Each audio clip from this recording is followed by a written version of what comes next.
We're live. Hey, what's up, everybody? Welcome back. Welcome back for another. I'm supposed to say party people instead of everybody, but I didn't see that posted in time, and now I'm making up ground. Mulligan. What's up, everybody? Welcome back for another house party. Up front, like and subscribe. You'll get notifications for the next one. Otherwise, what is up? Yeah, which number are we on now? Number 4? I don't know. I go by date, so I don't 5, 6. I don't. Also, there's like 2 or 3 busted ones, like that only exist on my hard drive, as will happen. So, some good ones though. We got Cooper and Juliana, Raid Guild people, Kinshasa. Yeah, everything's on the channel, memorialized with different degrees of production quality as we've ramped this thing up. So check out the channel for sure for some good chats. This one we got Pet3rPan coming on, but not until the back half. And in true Pet3rPan style, he jumped in first and then went, "Oh shit, I gotta be somewhere else. Can I come back in 20?" So at some point he'll show up and we'll kind of do the panel Q&A thing. But in the meantime, we don't need him to tell you what's up with the house DAO. How's first off, how's everybody doing? Yeah, we're doing. Getting attacked by some dogs right now. It's gloomy in Southern California, which is good because it's less likely to burn down, but not as good for the seasonal affective disorder. So we have the same issue here in Colorado. That it's we got a little drizzle, but also that everything's on fire. So not enough to keep it from being on fire. No, just it's a little windier, so it's actually worse. Real sizzly. It's sort of a humidifier effect. Drizzly and sizzly. Mm-hmm. Cool. What do we got? Anything to show off on the product? I think we maybe teased it a little last week, but also yeah, sure. There's a couple little things here. If we're not, zoom around. Here, let me see if can I share it. You should be able to. I think like anybody could share in here. We might get Zoom bombed eventually. Yeah. now everyone knows. If we're lucky. Yeah, we're playing around with some of the V2 interface. Oh, Tiptoe, you probably haven't seen any of this stuff. But so this is like the Pokemon V2 basically, prototype. And we're playing around with different concepts of being able to quickly switch between DAOs and things. So like, for example, this is like the new main menu. This is like all specified to Raid Guild. So they have like an inventory instead of a bank, basically. But you can also like quickly change DAOs to different DAOs that you're a member of. So I can jump over to Lex DAO, check out what's going on there. Go back over to Raid Guild whenever I want to, or if I want to go to my full hub, which is a new place also, to it shows all of your DAO activity of DAOs that you're a member of. Gives you like helpful notifications as far as like if there's new proposals there that could use your input, and as well as showing like quick snippets of recent activity going on throughout your DAOs. But yeah.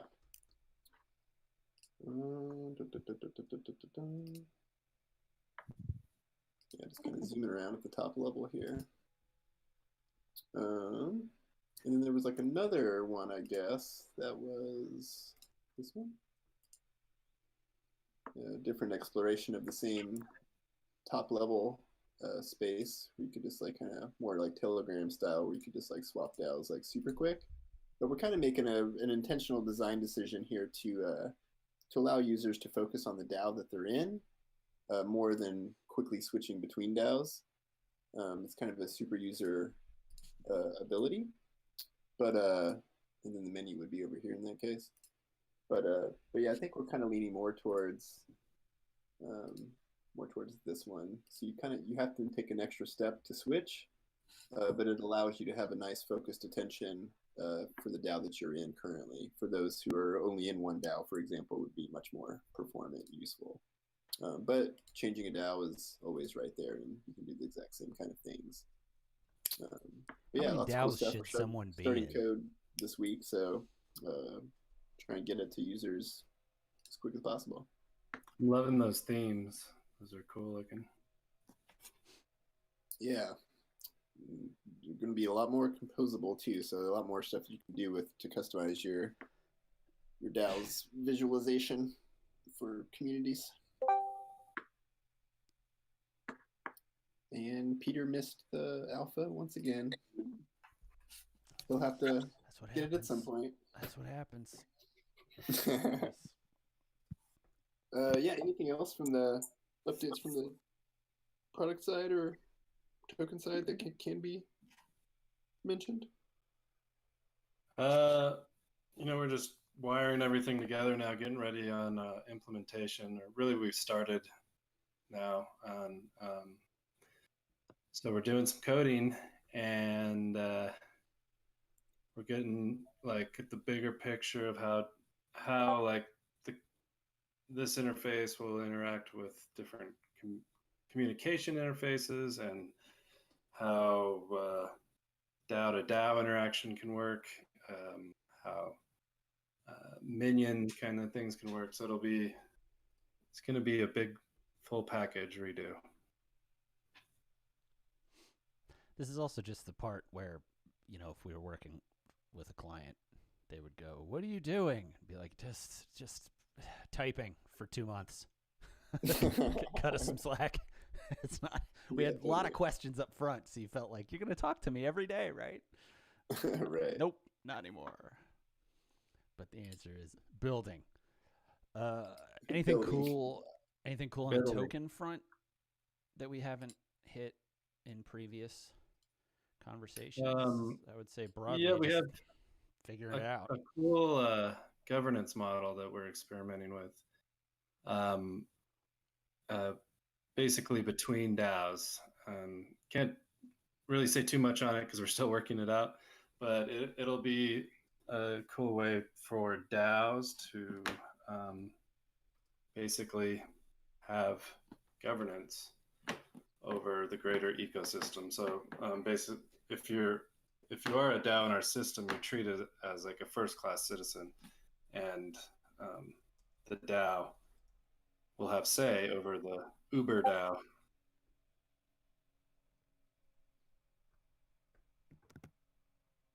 Which is the product.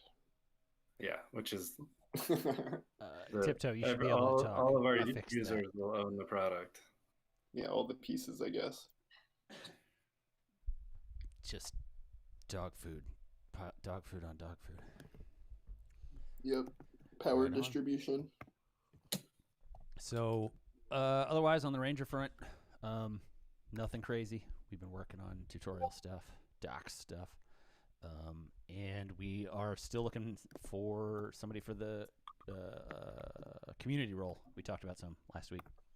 In fact, I think Lee is joining us today to check it out, figure out if they want to play along. Yeah, but yeah, otherwise, I'm just going to use the Ranger slot to shill.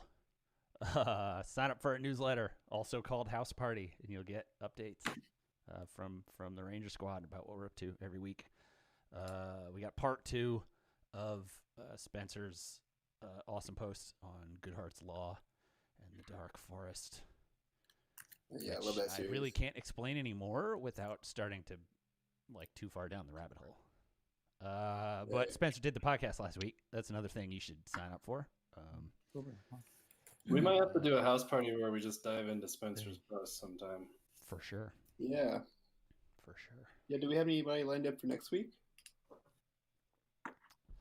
Be good for the wrap up, or maybe the week after. Yeah, I think next week is meant to be a House DAO episode, so featuring something.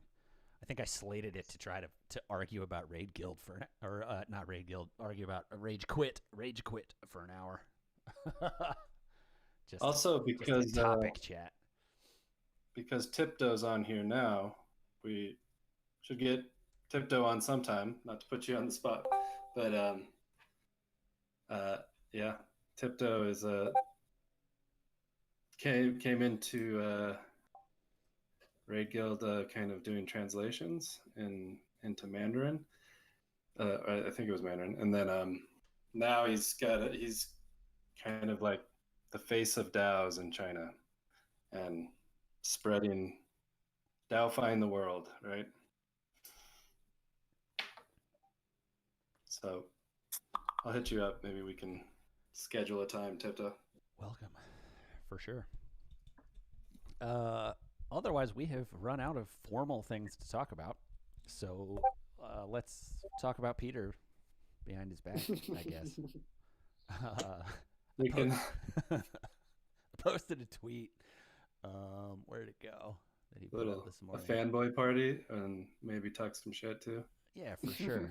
I think you guys know Peter better than I do. I met him through Metacartel. I'll say what I was saying before we started recording. His rantings, whether in writing or some DAO Rush Week presentation or something, were the first place that really solidified for me the idea of community first development.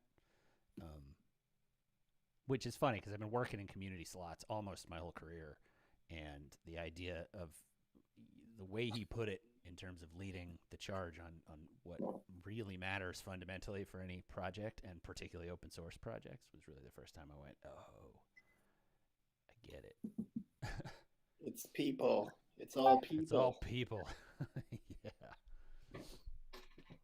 The technology is just between the people and helps people be people better. But dealing with people is awkward. If we could replace that with code. Yeah, I remember some history from our side. So when Peter was first summoning Metacartel, right? This was like before DAOs had kind of had a resurgence in the space. Everyone was still suffering from PTS DAO from. There was a single deployment of one Moloch contract, right, which was the Moloch DAO. Yep. And the funny story there is he applied for Moloch DAO and was not let in. So the great thing about our world is that doesn't mean that you can't just go fork it and start your own. So so he started Metacartel, and me and Vin were working at Odyssey, a dev shop, and we had just done a hackathon at ETH Denver, and we were talking to him about some of the stuff we had done and how we were also very like into the idea of DAOs. We were talking about DAOs as just being like multi-sigs and how we could layer those on top of each other. When Moloch was released at ETH Denver, we were like, wow, this is really cool, whatever. And then we met Peter and his vision of Metacartel, like turning into a DAO. And then, the rest is history.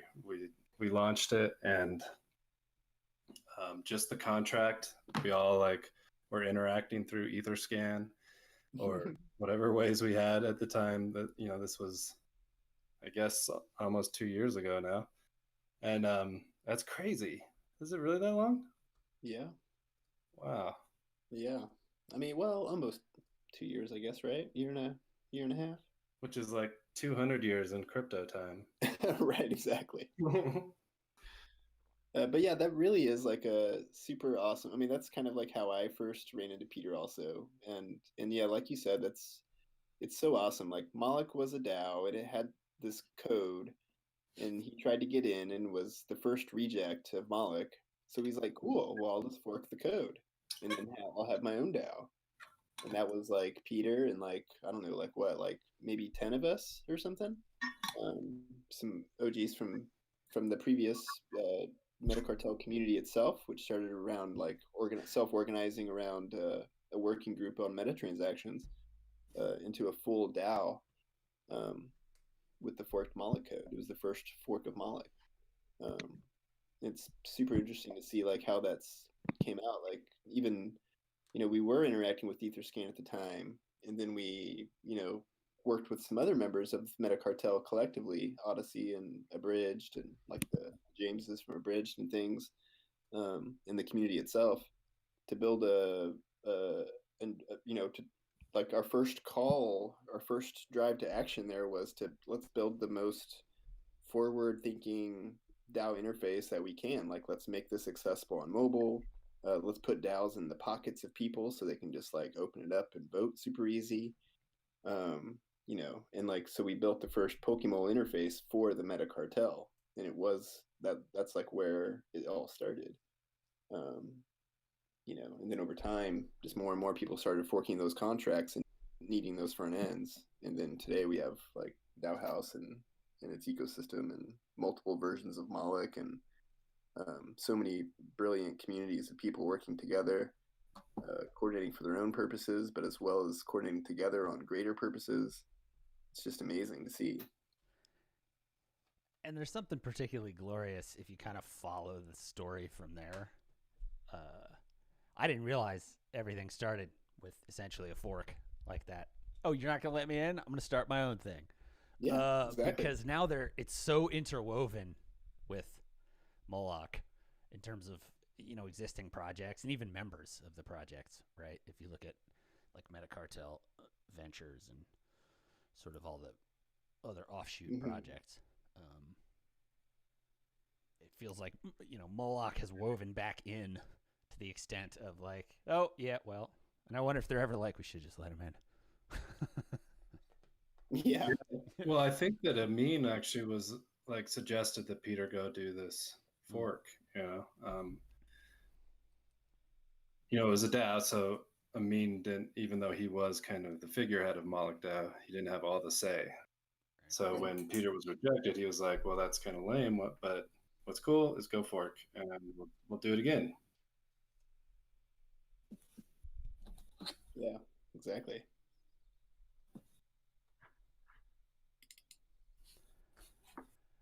So yeah, I think in the absence of Peter, for the next 10 minutes, let's he was just tweeting about DAOs this morning. Although I was thinking we could go through the Community First Manifesto. Oh yeah, and talk about that. Perfect. You guys are probably better armed to do that than I am, but I will pull it up.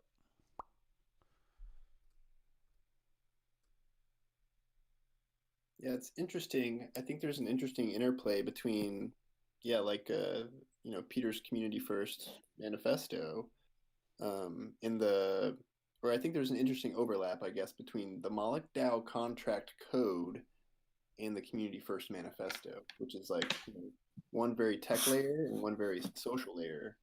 And the overlap between them is actually very close. And that's kind of like an interesting space where these communities are growing. I don't know.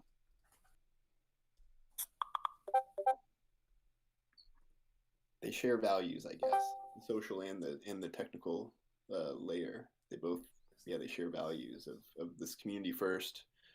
Power is distributed. All community members have voice. They can leave whenever they want. All these different functions of Moloch like totally fit in with the Community First Manifesto as well.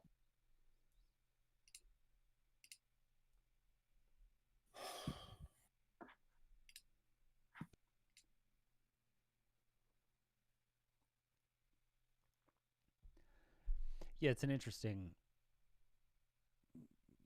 It's a. I was just talking to somebody about this sort of. I don't know. It's my personal context, but I was talking to somebody about the emergence of instant messaging.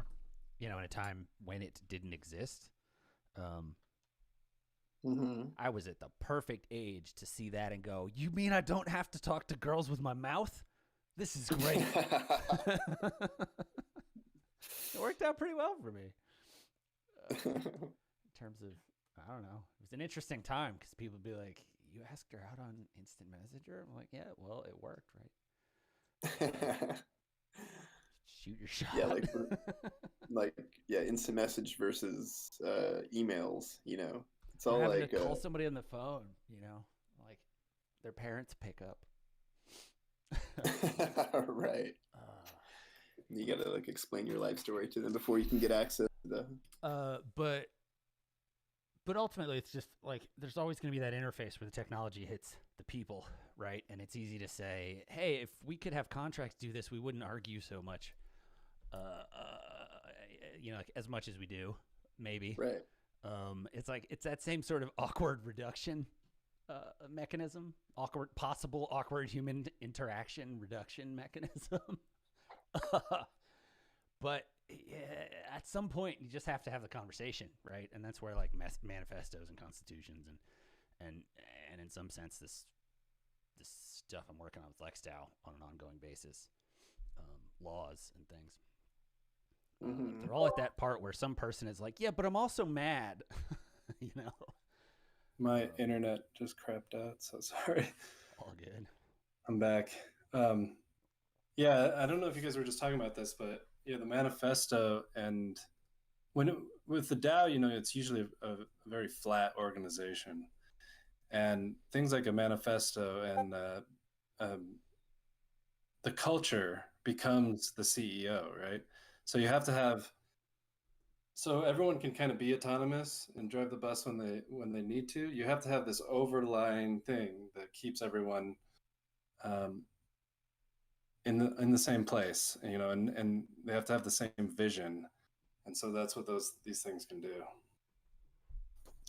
And I think the main like design change is that it's not, and I think he even alludes to it in the manifesto.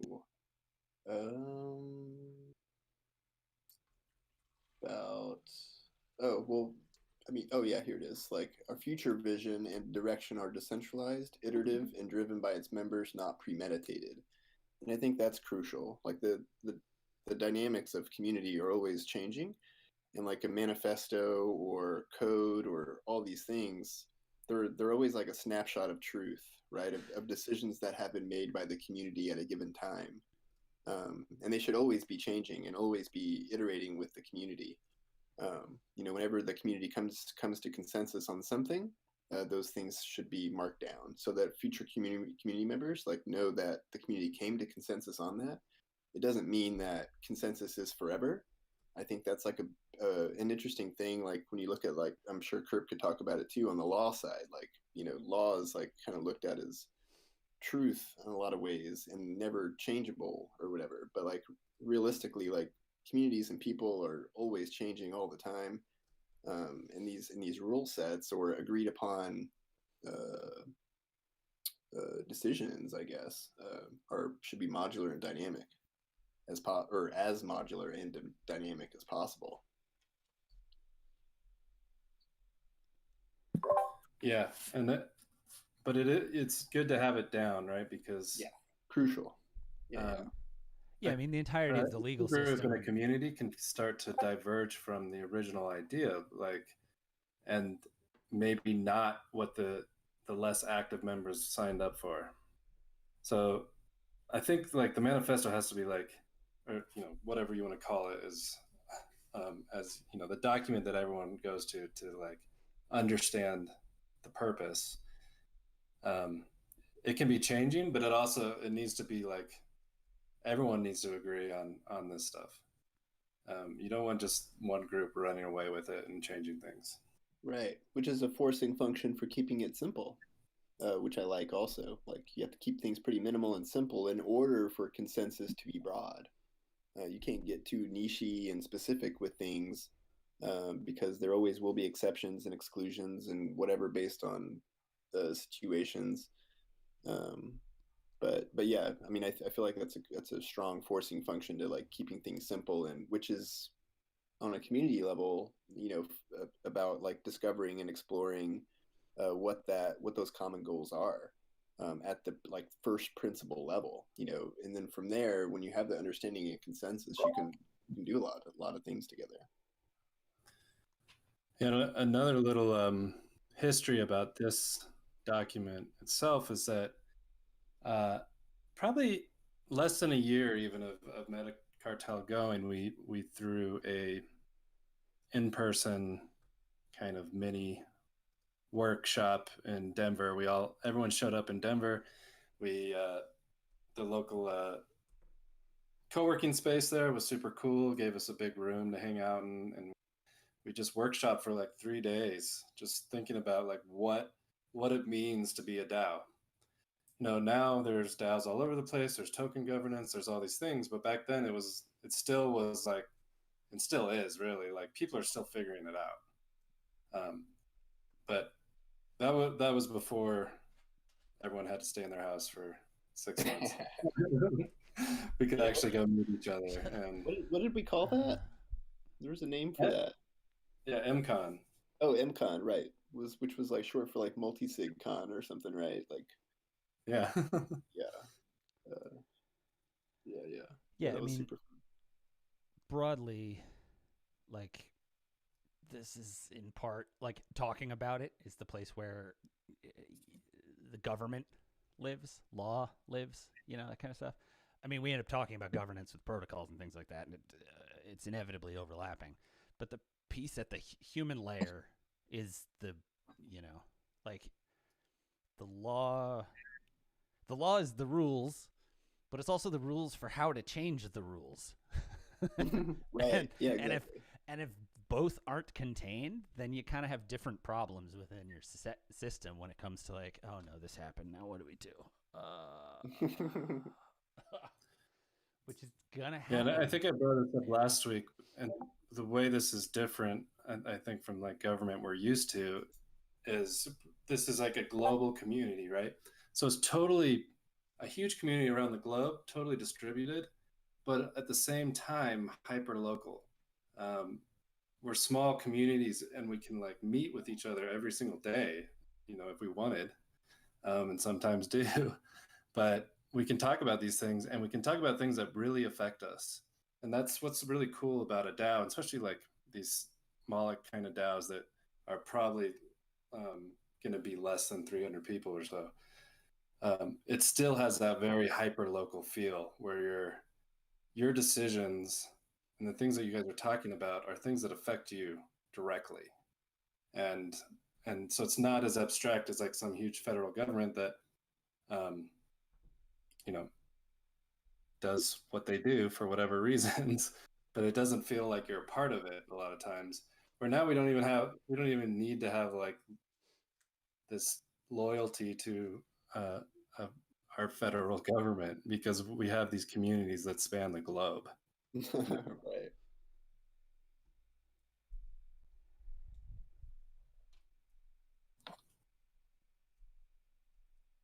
Yeah, it's the like so many of our decisions in the existing system are controlled by geography, and that's fair.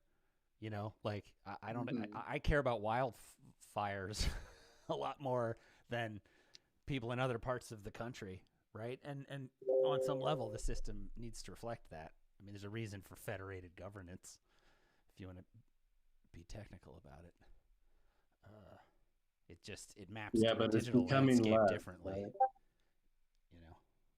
Right? When these large governments were necessary, we had issues of communication and technology, and these things are being solved, right? Right. So we can start thinking about new ways. Being in America in the middle of a ridiculous election, it's kind of in my face, but yeah, right. I'm counting on that, more or less. So many things broke because of the stress that was put on this system by the pandemic. We got a question from the chat.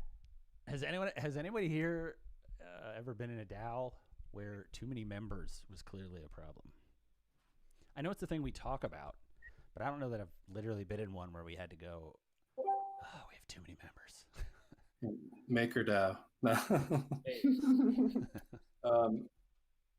It is something we talk about a lot, right? In Metacartel, we're over 100 members now. Raid Guild is over 70 members, and you start getting issues with when the numbers get that high with the communication and stuff. I don't think we've really hit a point, but where it's like a killer yet. I kind of feel we could probably get up around 200 or 300 and be okay, but I think we are feeling the strain even over 100. maybe Peter could talk about that. Hey, he's here. He's so. present. Sorry about that. Yeah, I wanted to be here the whole hour, but and day job prevails. All good. We were just talking about, has anybody been in a DAO where too many members was clearly a problem? I was gonna say the thing about the number of members is what matters is the number of actually engaged members. And in almost every DAO I'm in, it's like, here's 100 people, but 10 people show up for the call every week. And that's kind of the driving force of the whole thing, right? So you can push that number a lot higher before the thing doesn't work. Well, I've also seen those active members cycle, right? It's usually a lot of the same people, but some people drop off for a month or two, and then they come back, and then and I mean that's another thing about the freedom or the self-sovereignty of being a member of a DAO, that you can do that. What do you think, Peter? The most recent DAO that came to mind where like there was a lot of noise was Wi-Fi. Like that had an insane amount of activity at its height in forums, and it just had to be full time till you follow it. They had an internal like Wi-Fi admirers chat, if you will, like where it was basically like core inner circle folks who are more like on the insider crowd, right, making a lot of the decisions. And yeah, it just shows that you do need like curation, right? Because it's just like so much overhead otherwise. Yeah, I do think like naturally like the way to scale is like groups like basically these groups fractalize, right, over time, and then you get like, but you kind of share the same culture, right? It's like kind of, that's how it's a fork versus like almost a fractalization of a community, which is like very natural, right? It's like are these like different shards or groups sharing the same culture, the same social graph, the same kind of ethos, right? Or are they kind of completely like 180 or very different? Yeah, I think that's a really good point. And we've talked about that in Metacartel, that as we've grown, that we wanted to get the chili, is what we called it, right? Right. That's still something. And the cool thing about the DAOs, it like fosters these emergent systems. Like Raid Guild came out of it just as like another idea of like a spin-off, Meta Factory, Meta Game, like a whole list of different things that Metacartel has kind of spawned. And it's kind of like what you're saying. It's like that fractalization, same community, same ethos, but now different active members, right? Yeah, no, like when I talk to different people in different like these Metacartel DAOs, right, I feel like it's the same people, even though I don't know who they are specifically. I feel just as like comfortable chatting to you as with someone else in like Raid Guild to some extent, right? Yeah, that is an interesting thing. And then I wonder though if as we run into these scale problems, more people want to join. Like, are the answers a matter of just having an like, hey, 150 people, Dunbar's number, that's enough people for a DAO, and then it falls apart? Or is the answer to figure out the granularity of decisions such that they still fall in a space where it's like, okay, people show up on Snapshot and vote, but they don't vote? I think it doesn't make sense to like limit it or bar off the community just for the sake of like scale, because I think it's going to happen regardless whether you like it or not, right? Like it's 150 people are going to continue to draw more and more like-minded and similar people to it. It's like very hard to like stop like this many people together doing stuff, like it's really hard to prevent. It's a magnetic kind of force, right? So I don't think it's realistic to like close it off. I think you do like communities do need like fresh blood and circulating ideas, new types of people, right? Like it's a very healthy thing. So I wouldn't think that would make a ton of sense. I think like the natural thing is like you have to kind of get all the new members on the same page, and the processes involved of getting like only one person per week joining to like 10 person per week joining is very different, right? You might need to run like almost workshops or inductionations, right? Yeah, totally. Like for really, really, like it's kind of like really large companies. It's like you bring, like small, like everyone like who's newly joining the company this month, like joins the inductionation sessions, right, with others, and they like sit through like the gospel, right? They get so I think you kind of need like different processes to address the scale, but ultimately the core tenets like apply, right? Like it's you need to kind of like you need to figure out like whether the new members of this community vibe with the ethos and the values and mission, right? And then it's really about like getting them to commit and go through these cycles of like committing to something, contributing, and then rewarding them, right? And they go through these, they initiate themselves, and then they become one of the group, right? And then like they have like this state which they can help drive the group like and shape it and influence it, right? Do you think those kind of maybe like pre-screening mechanisms are kind of powerful in getting like, I guess, an innately more involved person or a person with a better fit? Like I'm thinking like, say, Netflix's culture deck being like a good example. Yeah, like, I mean, yeah, I think it's it's always a tension between like giving people opportunities and curating, and I or like it's like communities you want, there's a tension between like being inclusive and like also exclusivity and curation, right?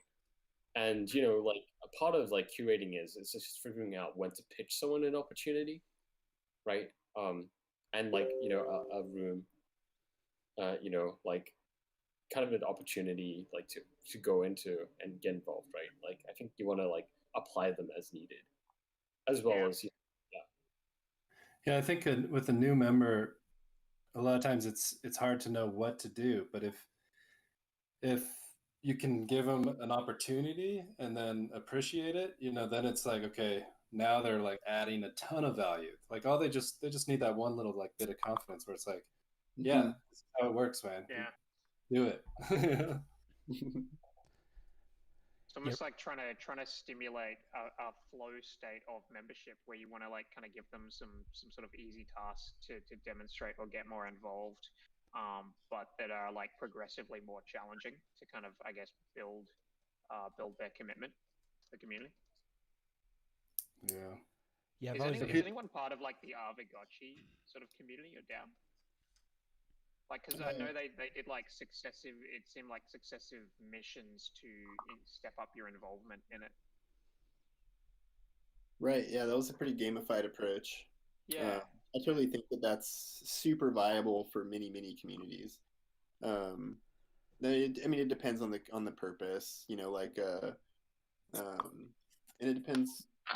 Yeah, it depends on a lot of things, I guess. Like if you are just trying to have like a tight knit group of highly aligned individuals who are working towards a common goal, you may not want that to be too openly gamified, but something like Abagache where it's like perfect for that. It's like it sets that low barrier to entry and like gives them something to do to get rewarded, and then they get the proof of that they got rewarded, and then they just keep going, which is like super cool. And I think that's like that, like Deacon said, that level of that little initial state of confidence is like super important to like give you, like, because I think that's a big thing that people don't really get all the time. They don't really get like power distributed to them immediately, but in a DAO, that's what happens. Like as soon as you become a DAO member, you have just as much power as every other person. You don't have the capabilities of making as much change because you need to like gain your awareness of what the community is doing in order to leave your mark on it or whatever. But the reality is that the power is there for you to use. That initial confidence is like super helpful. I think just low hanging fruit. Like a little blood oath. sign the blood oath for the community or whatever. Proof of, Indoctrination. Yeah, I yeah, mean, Peter proof of indoctrination. Yeah. this is something I've always been struck with within Raid Guild. That was one of those like, oh, of course it goes this way, sort of realizations for me. Like, apprenticeship systems are nothing new, and it's how humans used to teach one another trades for centuries before we came up with colleges and shit. It was like, you want to be a blacksmith, you go hang out with the local blacksmith until until that person says, you're a master. And all the rest of them go, okay, I will honor that. Right? Like, Seth Right. Godin talks a lot about how, like, I mean, that classroom style of learning is really just a product of like the Industrial Revolution, where Right. you lay all the kids are laid out in a grid, right, and they face the front, and they receive a lecture from from the central teacher, which is kind of like that didn't exist before then. Like, previously it would almost be like that kind of smaller scale apprentice model in almost every aspect of learning. Right. Peter, so with our members in Meta Cartel, like from what they're talking about, there's some level of curation, but like, what has kept it so people are cool, right? Like, why are all the people in Meta Cartel actually like really awesome people? Do you have any ideas on that? Yeah, like, I think, like, not everyone wants to be a chef, and not everyone needs to be a chef, right? And, if you're being served like a fucking decent meal every time you visit this restaurant, there's no need to get involved, right? I think, curation in a community is, to extent something like this, it's like you'll get like naturally like a community's values and ethos and branding and presence will curate, and the community by itself attracts certain groups of people. But to really like make sure you get good people, and I think it's like you need to have a particular taste to some extent. It's like, this is why I like record labels like this, right? They just pick out artists and work with them and distribute the music, right? Right. I think like you need, it's very similar to like I think it's definitely like it's a very opinionated thing, as I'm very opinionated, like, so like I'm just like very particular with like people, right? And I think the nice thing for Meta Cartel was just like I was kind of like just curating very heavily and being kind of a dictator very earlier on to a great extent, in just like being very conscious and thoughtful about who we bring in. And I don't make the best decisions all the time, right? Like, like you have like you bring bad people in, you bring good people in, blah blah blah, but like in the end I think like you get to something roughly consistent, right? If you're like, if I think like it'd be very different if it was more distributed and like effort. I would probably say would have gone more to shit. So like I really kind of like, I think there's trust, right? I think like people also trust my taste of like, not taste, but like I kind of try to, the core tenet I try to curate with is just like, are they an asshole? If so, no, hard no. Right, of course. And then like, do they care about this stuff, and do they want to build? Do they want to get involved? Like, are they enthusiastic, right, about this stuff, and want to, and show that they want to do more than just talk about it, right? Right. And I think that was just enough, right, to like curate people. So like, it wasn't like you had to be like a genius, right? Or you had to like have a lot of money, or to some extent, maybe, but like it was kind of like, do you want to put in the effort? Do you care, right? Right. And I think those first few months, like you being kind of the summoner of Meta Cartel, had to take on a ton of that effort, right? To get everyone to be like, yeah, this is actually a thing. It's funny, that whole dictator thing. Because the first time I met Peter, for some reason, like right away, we start talking about dictators, and he's like telling me, DAO. And I was like, I don't know if I want to join a DAO with this guy, because he knows a little too much about World War II history, and he knows a lot of dictators. Rise of It Mussolini. was pretty. I thought it was a fascinating conversation. I never thought you were like, what the fuck? I actually, I talk a lot about this, so maybe I'm just actually like, this is a good my self-awareness, right? Like, to stop talking about dictators so much. Who's your favorite dictator, Peter? Stalin. No hesitation. Yeah, clearly Stalin, like, you know, he like is pretty. I mean, he didn't really treat his people well. I don't know. That's kind of like why Stalin's cool, right? Like, I don't know, cool, like as in like swag cool, but like he was pretty like he didn't like hesitate to use his power as needed. Like he was paranoid and killed all of his generals and, you know, senior staff. Like, yes, kind of did that. It was just really bad. But like he just like wanted to win, and like he just threw all his like troops at the Nazis, and he just fucking won, like, with perseverance. Like, they were like a couple miles outside of Moscow, and, you know, like it was just like brutal winter, and like, you know, it was really tough for like it was definitely a point where like Germans looked like they were gonna win. Yeah. Well, apparently, like when they first came in, I think he was like near a nervous breakdown or something. Like when they got sort of Yeah, he's not well put together. Stalingrad. Yeah. So, like talking about curation and the quality of members and stuff. Like, yeah, Metacartel, we also have anonymous members. I mean, this is the space we live in. Like, what's your opinion on that? Like, on it being anon? I treat unknown folks like any other person. Like, yeah, like I don't have a strong opinion. Yeah, like I've treated, like, there's a person called Q who's like contributed so much to the group, and like I don't, in my mind, I don't see them any different to anyone else who's contributed. If that makes sense. Like, yeah, I mean, it doesn't come to mind. They may be anonymous, but you get to work with them every day, and you kind of get to know them. And yeah, like they need to be curated, right? Like they need to, like, so like you don't bring anyone in anyways, just randomly, right? So like you want, so like, you know, what Q did was like they started like they were working some other project in the community. I gave feedback, and they're like pretty, you know, they seem pretty sharp, right? Him or her, and then like basically, you know, like they started contributing to like other projects around Metacartel. I'm like, hey, like Pokemon and stuff. I'm like, hey, this is like they're just being super proactive. I'm like, hey, this is awesome. Like, you should just like join us.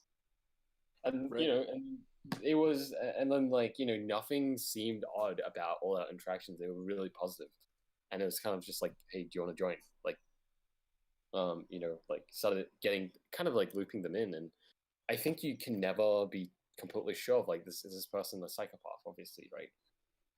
Like, but you know, like there's some things, you know, just like effort, like it shows so much, right? Right. So with like we got like 10 minutes left, but so where do you see like the future of Metacartel, of DAOs, of like where do you see the space going? Like, hey, and it even fits in this segment if we add to that. And what can we build within DAOhaus to make that happen? Oh yeah, what would you like to see? It's the boost bash. yeah, a lot of questions. It's a big. So I think for Metacartel, it's like it's super cool to see that like the Metacartel universe is really big now. Like there's multiple pods of people who are like that are multiple pods of the Metacartel community that's at least like 50 to 70 plus people, right? And like the fascinating thing is like Raid Guild hasn't really like ever interacted much with like, you know, Venture DAO or Metacartel Ventures, for example, but like there's overlapping members across Metacartel itself, right? And the vibe itself feels very similar. Like, you know, and I think that like it's like they're like different towns in like a for sure, like a big state, right? They have their own identities, but they're a lot of shared stuff too. Yeah, I think it's like fascinating because like just to give everyone a you know, I mean, like just some recount, like Venture DAO has been up for nearly 6 months now, right, operating, and it's successfully, I would definitely say this is like it's taken off, as in it's fairly autonomous now. Like I over the last few months I've been removing myself slowly, right? Because I kind of bootstrapped it and curated an initial group of people, got the processes initially set down, and people are operating, jamming, they're contributing, and like it's taking off, right? And like this is like it's quite beautiful to see, actually. Like Same, when a yeah. plan, when a plan. Thing. Yeah, and DAOhaus, like it's like fascinating. It's just like it's beautiful when like these groups come together and kind of successfully like build these community centers, right? They're like towns and they're real economies, and so future metacartel, I don't know, like keep building these towns. Like I want to keep meeting more people like the ones in this group and like in the community. So like I think we want to keep, we want to share like what we're building and like bring new people in, right? And I think like it could be and I think like one of the really cool things is just like I would definitely say we're the largest like grassroots builder community in Ethereum by far. Like that's quantifiable across all these DAOs, right? Like if we wanted to just like hold like a meta week conference ever like next year perhaps, right? We'd probably easily summon the entire Ethereum ecosystem, right? Like like without a question, I'd say like it's just because we have like this such a wide network. And we span across so many things and topics, right? And I think the future is like I think metaculture is this like community with a shared sense of values. I think that's all it should be, right? Or wants to be, and then you have more specific groups, right? And I think like it's just like a community that fucking helps each other, dude. Like and like is willing to like be neighbors to one another and just like for crazy ruthless digital world, right? And in terms of like what needs to be built in DAOs, I definitely think metacartel and Moloch DAOs were like we did DAOs in like 2019 where like we were only like 50, 100, 200 people, and we didn't matter too much. I think, right? We wouldn't create enough data point for like people to iterate on top of. I think only now we're seeing a lot more DAO adoption where like people are really hitting the same problems we hit, but like was the data point is stacking up to a point where they can't be ignored now, and we're going to see like iterations, right? Of what a crowd needs, right? I think if you look at only 2 DAOs, it's really hard to like say whether this is just like its own special needs cases or like whether they represent the entirety of all these DAOs, right? So like I think we're seeing some more data points, and we're going to see some really interesting iterations. I mean, even with DAOhaus, like the stuff with Cream, like just thinking about like what do the communities need, right? And building it for them and doing it well. It's like like I think definitely there's definitely a lot of opportunities here, like just to capture and solve for, right? Talking about it is why we're here. I have one last one for you. It came up a little bit in the chat, but just what do you think about the notion of the need for essentially ambassadors, right? Like, is it a role within a DAO of a certain size to just, hey, I go talk to the other DAOs, and here's how they feel about this idea, It's certainly a position within nation states, Yeah, I think you can go down a rabbit hole of like, communities as like DAOs as online nation states. But yeah, I don't have too much there, to be honest. I still upset on that. I think it helps, or like some of the purpose of the ambassador talk is in that idea, I guess, that you were talking about sharing. Like we're all like subject to getting like stuck in our working groups and getting 2 heads down, and every now and then we have to poke up and go share things, like we can get into the weeds in a thing and then go, but when we find a solution or something, we should pop our heads up and go share it with the other communities, for example. And I think that's where the ambassadors could really play an important role, I guess. We should totally have like a all hands like metacartel town hall where it's like maybe it's like a bit longer, right? It's like you get the representatives of all the DAOs to just like share what they've been up to and the highlights, and then the key learnings of the year. Yeah, that'd be fascinating. That would be fascinating. I think I totally agree. It's like data point collecting right now. It's kind of like a decentralized board meeting of like this nation state, right? It's kind of like, what the fuck's going on? All right, we're all here now. Right. What the United Nations? Yeah, like it's an interesting where it over like the fact of the emergence of this stuff around open source makes sense, and I can like I can say personally, like I'm in a transition between a startup where the point is like, how do we grow and how do we get revenue so we can get the next round of funding. It doesn't work as well in the open source space, and then that creates a world where if you're not trying to monetize the software in that sort of traditional VC way, once there's a solution to a problem, I can just use that one. I don't have to reinvent that shit. and so the like the multiplier that collaboration, becomes when that works is, remarkable, I think. But ultimately facilitated by a bunch of humans going, yeah, hey, are you working on that? Yeah, that sounds like a competent solution. Can we just use yours? And they go, yeah, help us out. There's so many meta points for commonality. Like when you explain that to like a bunch of lawyers, like I spend a bunch of time doing at LexDAO, they go, what? That's not how the world works. So that makes me very aware. Anyway, that's coming up on the hour, so we can get out of here. Thanks for joining us, Peter. And thanks for everybody else for tuning in. Yeah, I mean, I can hang around. Word, yeah. I like to, like and subscribe on YouTube, all those things. Thanks for having me. To the people that have to take off at the hour. But otherwise, I got Peter, you might think I got this nowhere is to kind be. of cool. I'm doing my job right now. Let's keep talking. So you might think this is kind of neat. We at the last Metacartel meeting, we were talking about doing like these Ethereum-wide achievement awards, like the Nobel Prize for Ethereans that are awesome. And so I've been working with Pete from Metagame on that.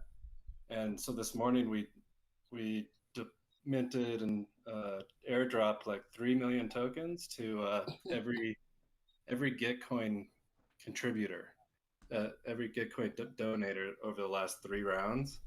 We dropped 1,000 coins in each of their wallets. Oh wow! So we're gonna put up a snapshot now, similar to what the. Do you have the contract? Do you have the contract thing? Like the address? Yeah, you should see if you got yours. I'll send it to you. See if you got yours. Yeah, I don't know that it worked totally, but I think so. I got mine. And so similar to that thing that CoinDeck or whatever McCoin news thing put out about the like Ethereum Person of the Year, Blockchain Person of the Year, we're gonna put one out just for Ethereum folks and let people vote on who is the best, maybe, and mint a NFT. So then there's a DAO that kind of manages and curates the actual achievements and does the on-chain operation. And that DAO is known as the Ministry of Achievements. Yeah, Achievementry. Achievementry for short. Yeah, this is the token's the Achieve token. Holders are achievers so far. By the way, a really cool all subject to change. A really cool idea would be to figure out how to like create a DAO launcher that like you can easily like do a pre-mint to like various snapshots of users. Yeah, we were actually just talking about that, and I think that would be a cool DAOhaus. Like everyone would just be launching these DAOs or like token projects with like all these users already, right? Yeah, you could be like drop to the entire DAOhaus ecosystem, or drop to all the Gitcoin contributors, or drop to just Metacartel members, or whatever, and have it all set up. The link you sent me is not a real thing. It's XDAI, right? XDAI. Oh, it made sense. I was like, fuck, that's a lot of gas. Yeah, well, and that was on XDAI. It cost, I think it was less than a penny to do the entire drop. So, make Ethereum fun again. Definitely less than 10 cents, but. Oh yeah, I got my Achieve. Achiever. Pop in that DAO and talk to CollabBot. And the other people that are still on, I think Peter is going to be on the list of great Ethereum minds of the year. So Maybe. said go vote for it. Can we okay actually I can't. Do you know? So I'm going to share how I think about a lot of the circle jerking around the Ethereum with influence. It's like that's distracting people, right? To some extent. The more people are distracted, the better. That's interesting.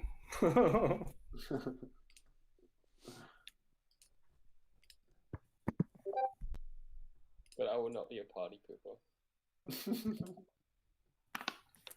Yeah, this is cool. You should just announce on Twitter you can claim your tokens here.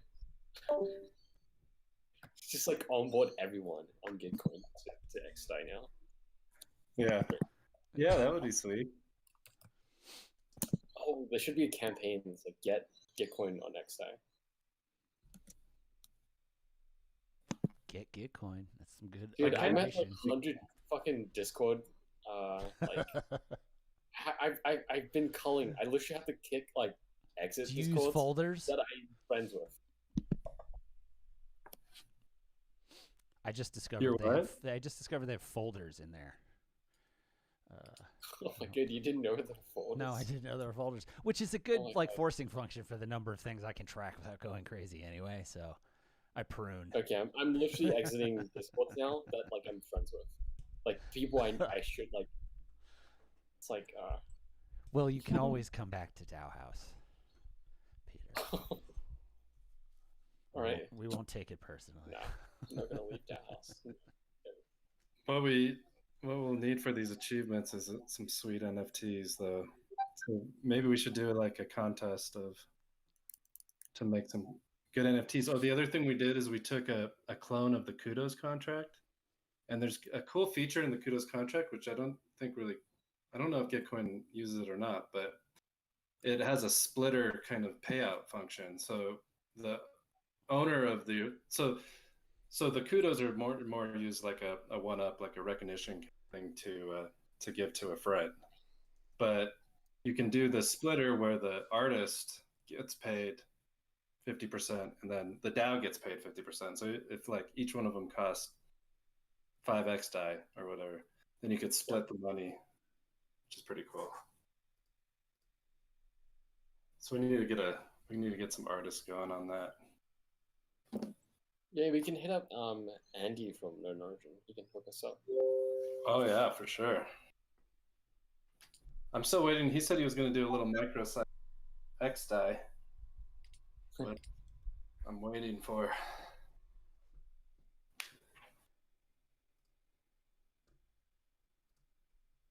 All right, I'm gonna go get dinner now and sleep. Yep, I need pancakes.